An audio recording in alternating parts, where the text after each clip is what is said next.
àti ń bá ìrìn àjò kan bọ̀ débì kan àwa tí wàá rí ó máa favour wa kò ní favour wa àwa sì mọ ibi táwa ń lọ because àwọn tó ń sọ pé end bad government àwọn èèyàn tí mọ ibi tó ń lọ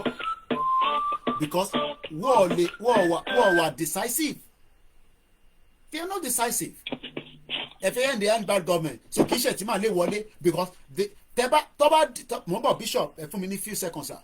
tọ́ba destroy gbogbo nǹkan wọ́n jó gbogbo nǹkan so military wa dé bàbá Bashiru wa ní bọ̀ tí military bá dé kí ló máa ṣe sí Koiki ṣe bí wọ́n ṣe máa tún máa pariwo náà lélẹ̀ ẹ̀yìn ẹ jẹ́ káwọn bẹ̀rẹ̀ náà káwa máa wá gbọ́n ọ̀run káwa náà wà mọ̀ bí ta fi bẹ́ sí but ẹ má yẹ káwa bẹ́ síwájú kọ́ máa mú tiwa mọ́ pé àwa la fi wá da Nàìjíríà rú because Nàìjíríà fúnra rẹ̀ ti dàrú ẹsẹ̀ Nàìjíríà tébùlù ẹ̀ ti gé mẹ́rin ní tébù méjì ti yọnú ẹ̀ ó kù méjì mo kí adúpà gbọ́lá bishop ẹgbọ́n sókè sà. ẹ kú ọ̀lẹ́ ẹ kú iṣẹ́ o. àwa nìyẹn. mi ò fẹ́ ká gbópo lọ́lẹ̀ olóró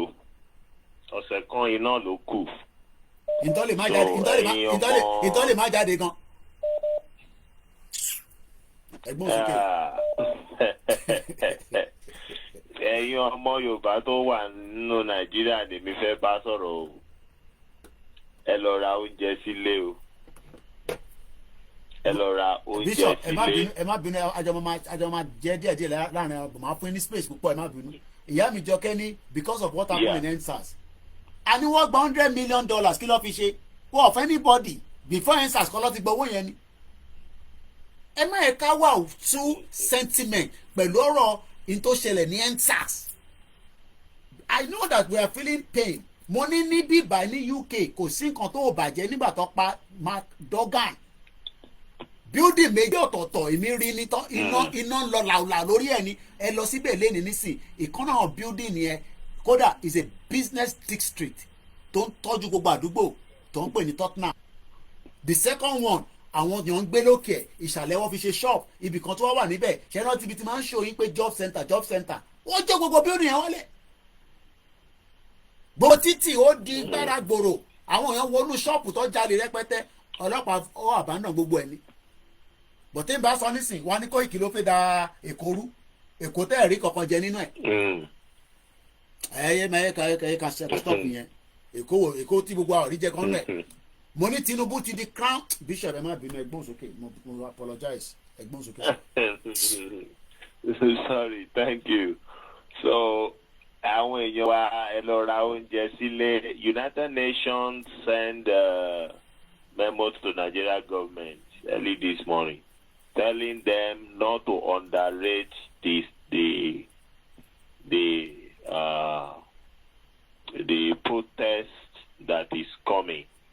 that is going to it's endemic on Nigeria. So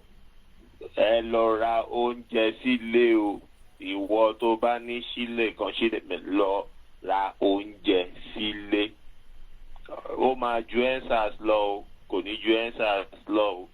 that's not your own problem but àwọn eléyìí wọ́n mí ní Nàìjíríà o Tinubu gan máa sá lọ ọmọ àwọn eléyìí mí ní Nàìjíríà so it's good that is sọ wípé àwa kọ́ la máa gbogbo mọ́ Nàìjíríà ohun tó máa tún Nàìjíríà láti inú Nàìjíríà ni so òun náà dẹ̀ ló ti bẹ̀rẹ̀ yẹn so ọlọ́pàá tí ó bá dẹ̀ lórí òun burú tó bá ti because kò sọ́gbọ́n ọlọ́pàá dẹ̀ like eku ni wọ́n tẹ́bẹ̀ ẹ̀ bá fi ẹran sórí páńpẹ́ wọn lọ síbẹ̀ ọtí tí páńpẹ́ ẹ̀ máa mú wọn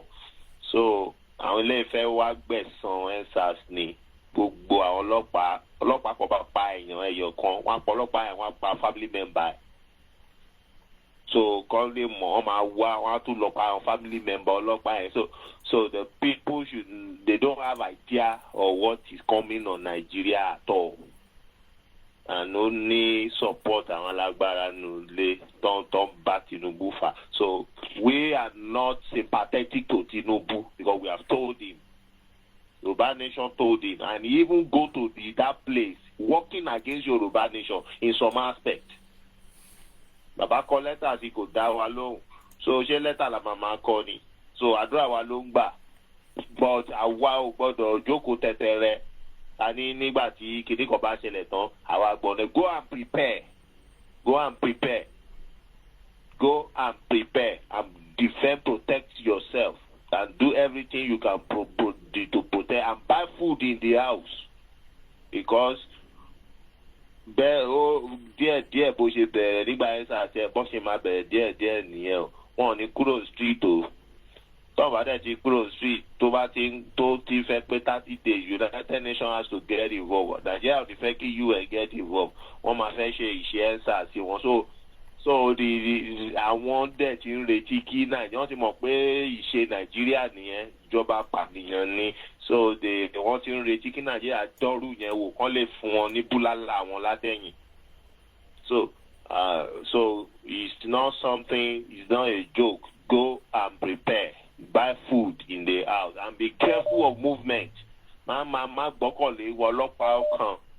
pé Ọlọ́run, you have protection. You don't have protection. You are living in Nigeria. Ọlọ́run ló ṣọ́ yín o. You don't have any security.